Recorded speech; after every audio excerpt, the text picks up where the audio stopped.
오늘은 에스겔의 환상으로 유명한 마른 뼈들이 살아나는 이야기입니다. 이 말씀이 포로 시대를 살고 있던 이스라엘 백성에게 위로가 되었던 것처럼 오늘날 우리에게도 동일한 위로와 은혜가 선포되기를 소망합니다.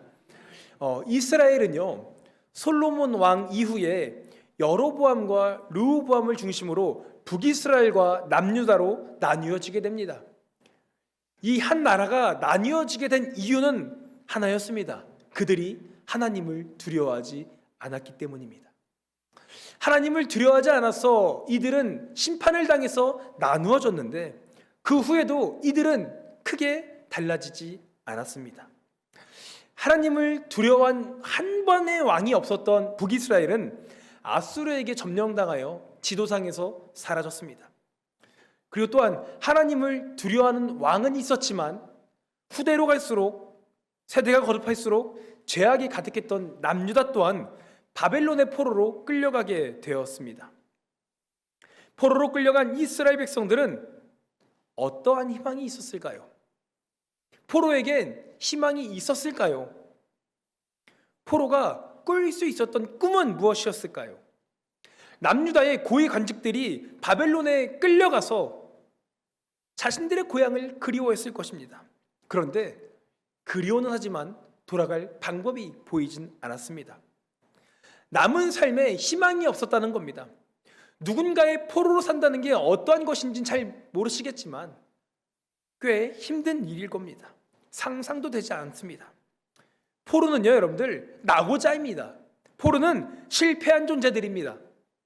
에스겔서는 그런 참혹하게 버려진 것 같은 상황에서 쓰여진 성경입니다. 그런 소망 없는 가운데에 하나님께서 에스겔을 부르십니다.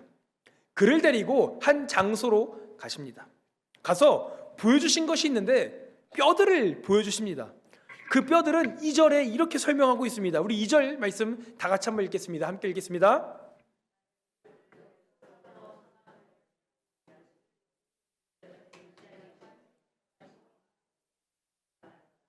그 뼈의 상태를 이야기했는데 아주 바짝 마른 상태의 뼈들입니다. 이 아주 마른 뼈들이 의미하는 것은 무엇일까요?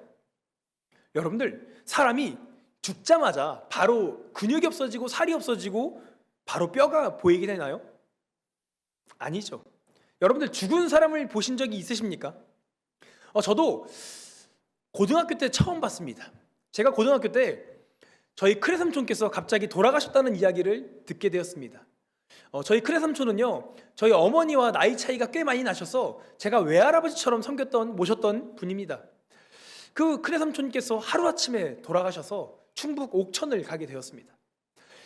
가서 장례식장에 가서 저희 외삼촌을 처음 딱 뵀는데 산 것처럼 보였습니다. 죽은 것 같지 않았습니다. 바로 일어나도 이상할 게 없어 보였습니다. 그때 저는 처음으로 죽음을 눈으로 보았습니다. 분명히 돌아가셨는데 돌아가신 것 같지 않은 상황이었습니다. 사람이 숨을 거두면 당장에는 산 것처럼 보여집니다. 바로 뼈가 드러나지 않습니다.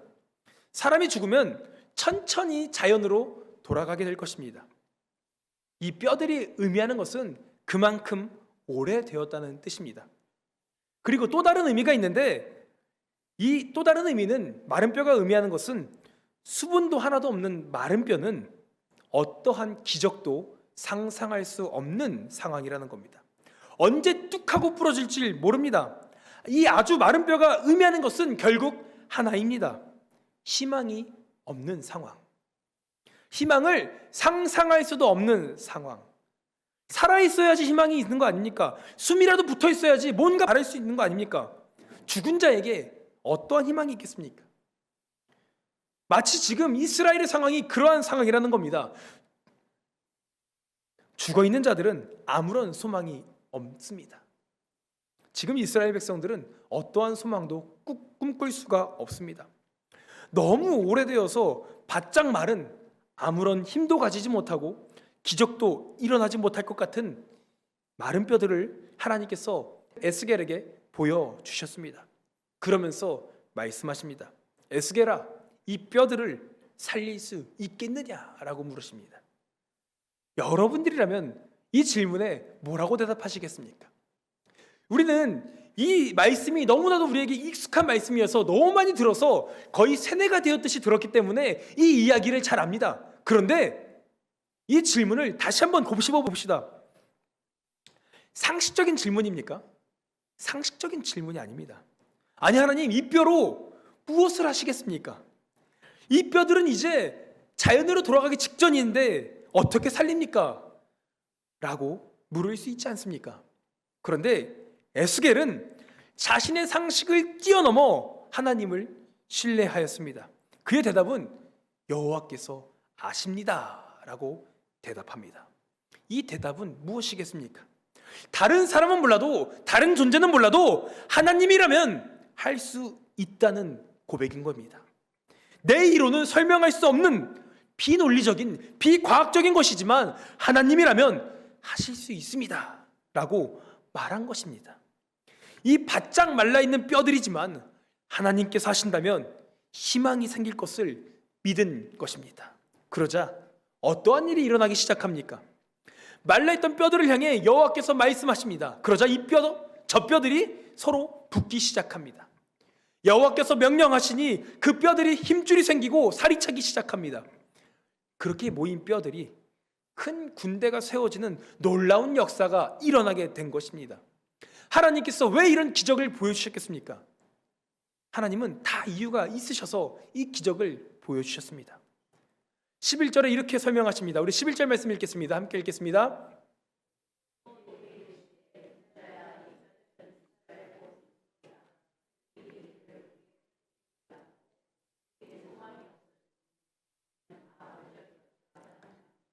이 말라 비틀어지고 소망 없는 뼈들이 포로로 끌려간 이스라엘 백성들의 지금 현재의 모습이라는 겁니다. 지금 이 뼈들이 이스라엘이 당하고 있는 상황인 겁니다. 이스라엘 백성들이 늘 하는 이야기가 있었습니다. 그들은 늘 밥 먹듯이 했던 고백이 있는데 그게 뭐냐? 우리에겐 소망이 없다 였습니다. 하루하루 마치 관짝에 들어가 있는 시체처럼 소망이 없는 삶을 살고 있었습니다. 하나님은 이스라엘의 그 원망을 들으시면서 한탄하시며 마음 아파하시는 겁니다. 하나님은 그들의 탄식을 들으시고 소망이 어디에 있는지를 보여주신 사건입니다. 하나님이 두 눈 시퍼렇게 뜨고 계신데 왜 신뢰하지 못하느냐? 내가 지금 너 옆에 있는데, 내가 너희와 함께 하는데 왜 나를 바라보지 못하느냐? 내 말이 너희 안에 있다면 내가 너희의 소망이 된다는 것을 왜 알지 못하느냐라고 말하고 계신다는 겁니다. 하나님의 말씀은 힘이 있습니다. 하나님의 말씀은 생동하는 능력이 있습니다. 하나님의 말씀이 임하니 달라지는 겁니다. 하나님의 말씀이 임하면 하나님께서 우리를 변화시키실 것입니다. 그러면서 12절에 이렇게 말씀하십니다. 우리 12절 말씀을 읽겠습니다. 함께 읽겠습니다.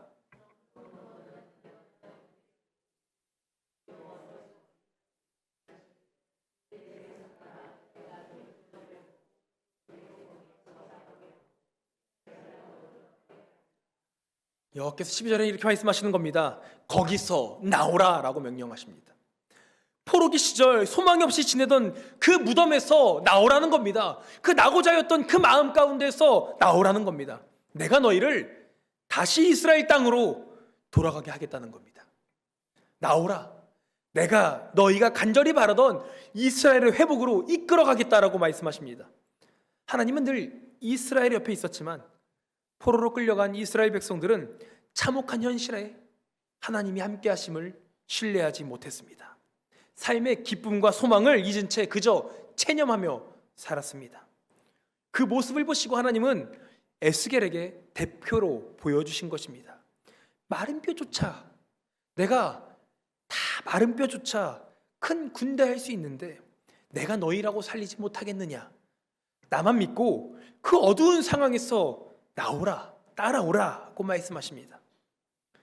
이스라엘에게 어둠이 지나고 소망의 빛이 드리우기 시작한 것입니다. 에스겔을 통한 이 약속은 포로 생활을 하는 이스라엘 백성들에게 포로 생활을 버틸 힘이 되었습니다. 그리고 자신들의 삶을 관찰하시고 지켜보시는 분이 있다는 것을 깨닫게 됩니다. 내가 지금 당장은 포로 생활하더라도 우리 하나님은 지금도 여전히 우리와 함께 하시는구나. 이 포로 생활은 우리의 끝이 아니라, 하나님이 우리를 버린 것이 아니라 다시금 하나님께 돌이킬 수 있는 기회로 주신 것이구나라는 것을 깨닫게 되는 것이라는 겁니다. 바짝 말라 희망이 없어 보이는 말라 비틀어진 뼈지만 하나님께서 함께 하시면 얼마든지 회복할 수 있는 거구나라는 것을 알게 되었다는 겁니다. 포로 생활을 뛰어넘어 하나님을 바라볼 수 있는 믿음이 그들에게 생기게 된 것입니다. 눈앞에 보이는 상황은 여전히 처참합니다. 여전히 포로입니다. 여전히 자신들의 의견을 내세울 수 없습니다. 그럼에도 이 고난 후에 반드시 우리가 돌아갈 것이라는 확실한 회복의 메시지가 그들 가운데에 자리 잡게 되었다는 겁니다. 하나님의 말씀을 의지하는 자들에게 희망이 되어주시는 분이 우리 하나님이십니다. 사랑하는 우리 고천교회 성도님들, 이 메시지가 오늘날 우리에게 동일한 위로와 격려가 되어지기를 간절히 기도합니다. 하나님의 말씀을 의지하며 살아가시기를 소망합니다. 우리의 작은 고난과 어려움 앞에서 툭하면 우리도 버릇처럼 하는 말이 있지 않습니까? 아이고 나 죽네, 이러다 죽겠다, 내가 정말 죽을 것 같아, 이러한 말을 하지 않습니까? 여러분들 이 말 왜 합니까? 정말 죽고 싶어서 하는 말입니까? 아니죠. 살고 싶은데 방법이 없어 보일 때 우리는 이런 말을 하지 않습니까? 아무리 내 머리로, 내 생각과 내 노하우로 아무리 내가 생각해도 이 어려움을 해결할 방법이 눈에 보이지 않을 때 우리는 이런 낙담하고 좌절하고 이런 한탄스러운 말을 한다는 겁니다. 내 삶을 내 스스로 결정하여 소망이 없다고 판단한 것입니다. 우리들의 소망을 우리의 생각과 우리의 뜻에 맡긴 것입니다. 여러분들, 우리의 소망은 하나님께 달려 있습니다. 그것을 믿고 따르시기를 주님의 이름으로 축원합니다. 조급하고 두려운 마음은 하나님을 바라보지 못하게 합니다. 그럴 때마다 우리는 하나님을 잊습니다. 하나님이라는 존재를 깜빡합니다. 그저 마른 뼈처럼, 관에 들어간 시체처럼 하루하루 살고 있지는 않으십니까? 바짝 말라버린 뼈들처럼 언제 부러질지 모르는 인생들처럼 살고 있지는 않습니까? 왜 여러분들의 소망을 여러분들이 정하십니까? 하나님의 말씀을 굳건히 믿는 자들에겐 하나님이 산 소망이 되시는 분임을 왜 믿지 못하고 계십니까? 하나님은 저와 여러분들의 삶을 오늘도 여전히 지켜보고 계십니다. 이스라엘 백성들을 지켜주신 그 하나님, 어제와 오늘도 동일하신 그 하나님이 오늘날 여러분들의 하나님이 되십니다. 하나님은 우리의 소망이십니다. 우리의 시각으로 볼 때는 우리의 삶이 바짝 마른 뼈들처럼 아무런 소망이 없어 보이는 상황일지라도 하나님이 말씀하시면 말라있던 우리의 상황이 다시금 회복될 줄 믿습니다. 사람의 생각으로는 도저히 해결할 방법이 없을 때라도 하나님은 여러분들의 상황 가운데서 길을 열어주시는 분이십니다.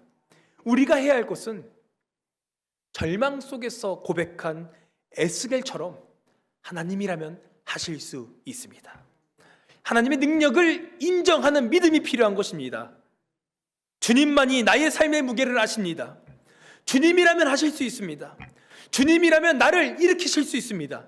이러한 성숙한 믿음의 고백이 우리 가운데 있기를 소망합니다. 이스라엘 백성들의 삶을 보십시오. 이스라엘 백성들이 출애굽할 때에 어떠한 상황에 놓여 있었습니까? 뒤에는 도끼가 바짝 오른 애굽의 군인들이 쫓아오고 있었습니다. 앞에는 수영해서 건널 수 없는 죽음처럼 보이는 홍해가 앞에 놓여 있었습니다. 많은 사람들은 자신들의 생각으로 고민합니다. 어떻게 해야 되지? 항복을 해야 되나? 여기 괜히 왔다, 모세를 괜히 따라왔다, 자신들의 생각으로 자신들의 소망을 한정짓습니다. 그런데 모세가 하나님을 신뢰하자 어떻게 됩니까? 물이 갈라져서 마른 땅이 생겨난 것입니다. 바울 또한 어떻습니까? 죄수의 신분으로 로마로 가는 길에서 배가 파손됩니다. 큰 풍랑 앞에서 많은 사람들이 좌절합니다. 사도행전 27장 20절은 이렇게 말하고 있습니다. 우리 함께 읽겠습니다.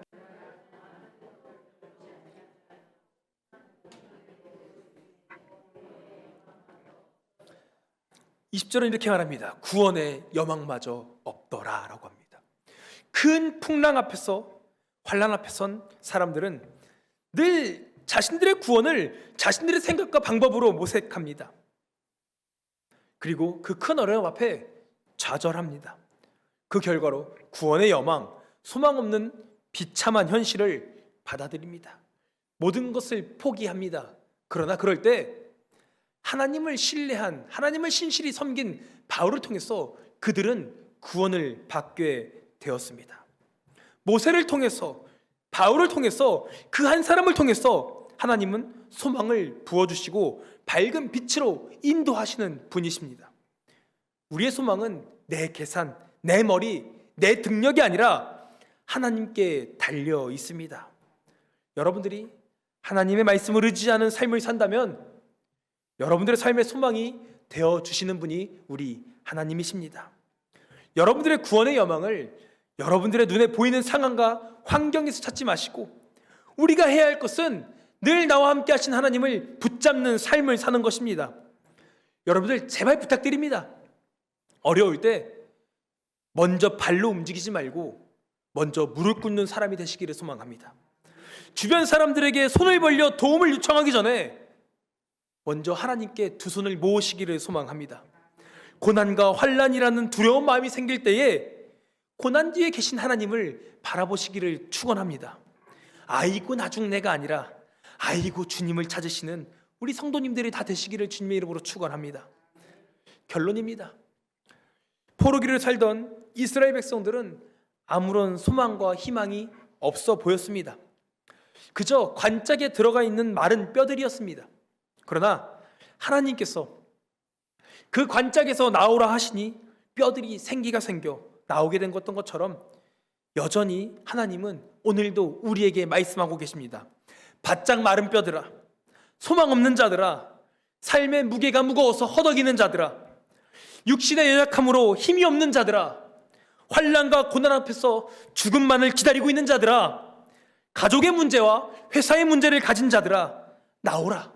흑암에서 나오라, 절망에서 나오라라고 오늘도 여전히 우리에게 말씀하고 계시고 있다는 겁니다.